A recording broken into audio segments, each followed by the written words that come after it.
Hello, it's Mark here for GAK, and I'm here with Rob from Akai. And this is exciting. It is. This is the MPC ONE, Yeah. which came out in January. It did, yeah. It was announced at NAMM. Announced at NAMM. So, what is it?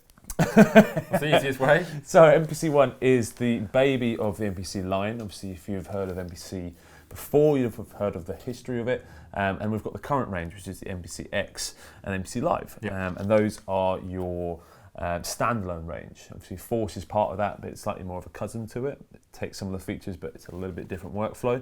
But the standalone MPCs is now obviously the three of them. Yeah. Any idea what that might mean being standalone? You tell me. It's an easy get out, isn't it? It stands on its own. Yeah, it does. Exactly. It stands on its own. And that means you can do everything that your DAW can do without actually plugging into a computer. The main idea with MPC is obviously around sampling, which is iconic with MPCs.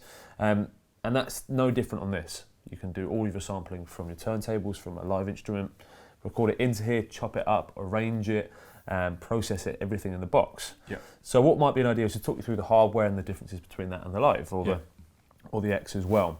So top down, you've got a 7-inch multi-touch, multi-gesture display, which is great if you think that everyone uses a smartphone these days. It's so easy to navigate. Feel free to tap around. Yeah. Yeah.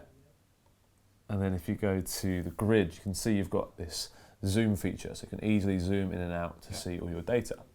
You've got the Q links on the right here, which have come from the Live and the X, which basically maps to your parameters, so it makes mixing super easy because you've got these touch capacitive dials to help mix in and out. Luxury knobs again. Again, luxury knobs, can't be without them. And then you've got down here the iconic 16 pads you will always know with MPC. The only difference with this is smaller pads. Okay. So smaller than the MPC Live and the X, but the same build. Yep. So really rugged, it's got full velocity and it's RGB as well, which is great. And people worried about it being different to their finger drumming patterns. It's absolutely fine. It takes 30 seconds to get used to them. And you feel they're really responsive and they feel great. Yep. On the back side, you've got the interesting stuff in regards to the ins and outs. So you've got your line outputs. You've also got inputs, which means obviously you can record in. So from turntable, from a mixing desk, from an instrument, can go directly in. You've got MIDI in and out, so you can control 5-pin MIDI devices, so external keyboards, anything with a MIDI clock, you can run directly into it through your 5-pin. Cool. You've also got CV ports on the back, which means that you can actually set up modular equipment. This is great for people in the modular world because there is a lot of choice in regards to the sequences, but nothing's as easy to use as this. So you can set up channels, easily program your modular equipment in a performance or in studio. To the left, you've got your USB 2.0, so that connects to the MPC 2.0, which is our DAW, which means you can connect it and use all of your plugins on your computer seamlessly. So it looks like you're still working on there, but you draw the information so you can use all of your high-class processing without having to stop, really. You just basically plug it in, go to computer mode, and you continue the project from there. That's cool. You've got a USB-A slot, which is for memory, so you can actually put your hard drive or USB hard drives into there, memory sticks, and that will keep all your data nice and easy to access.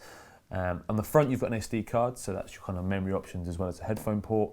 And then you've got Ethernet port or link at the back, which means you can connect it to the internet to use various features. Yep. So that's the hardware. I mean, on top, there's a few different things to notice. These quick buttons, which is different from the MPC Live, which means you can actually access things quicker without using the menu. Yep.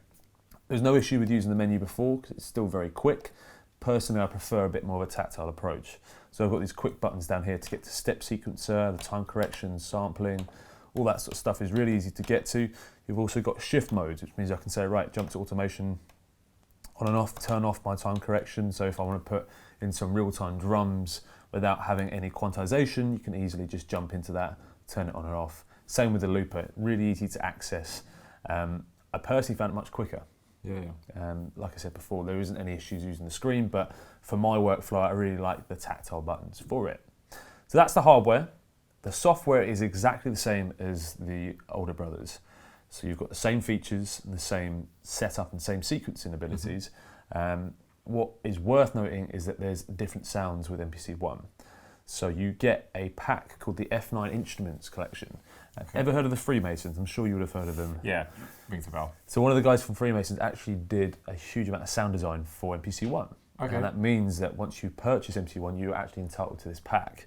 And there's a huge amount of multi-sampled elements from his studio and various different sounds. You've got live basses, you've got like Juno basses, 808s, the works.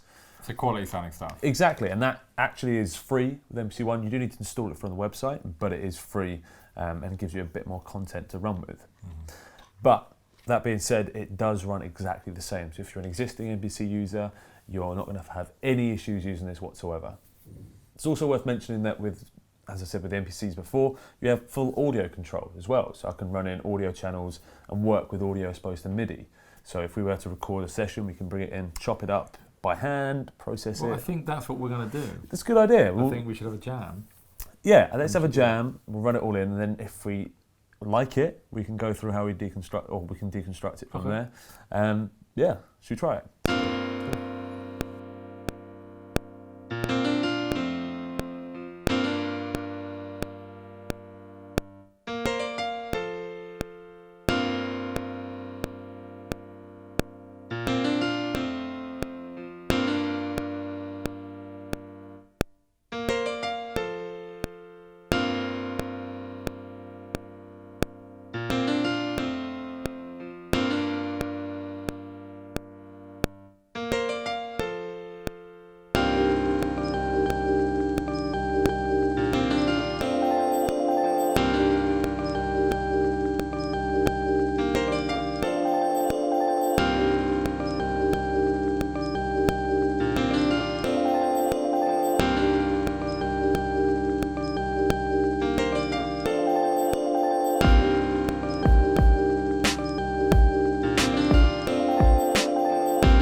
So if we just break down what we did there. Yeah, really, really simple here. So what we had to start with was the keyboard MIDI controller controlling one of the sounds inside of which is a MPC ONE. piano sound. Piano sound from the F9 instrument set.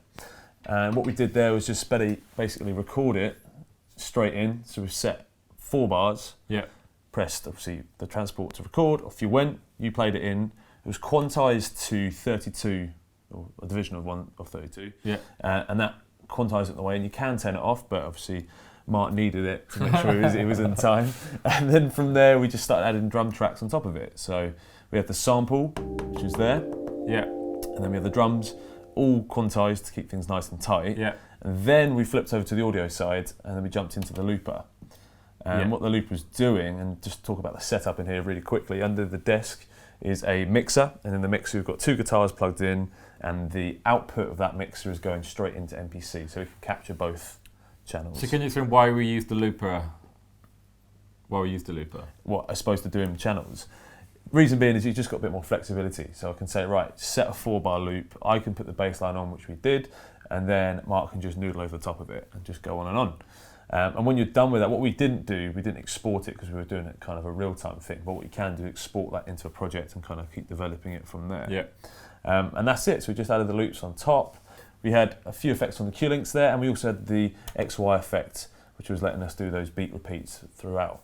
And that's it, really simple. And I think what's super cool is, we jammed that idea in like half an hour. Yeah. And we had another idea before that, which was, not using samples, but it was equally As impressive, equally it was as cool. tasty. And you just sit down and jam, and with those samples and everything, it's just, Exactly, and super that's easy. it. And the great thing about this is that we're doing it on a unit which is so affordable now. What are they retailing at? These are retailing at around about 649. Obviously, bear in mind when this video is made. Subject to change. Exactly. Yeah. But that is incredible price if you think what you're getting there. And if you think really you're is. buying a laptop these days, it's £1,200. Software it creeps up and up and up. This is everything in the box, and you're ready to go. I think some people are a bit scared of them, and these kind of standalone units, because they're foreign to a lot of people. Yeah, I think they it look is. like a bit of DJ equipment, and to like Very much so. musicians, you're like, oh, I don't know about that. But then you think this is where it started. Like you had standalone, then it moved to computers, and now computers are such a part of what we do in music. Yeah. It's hard to go back Yeah. or kind of compare it, particularly people of our age. Yeah. Obviously, using laptops and stuff, it's second nature now. Yeah.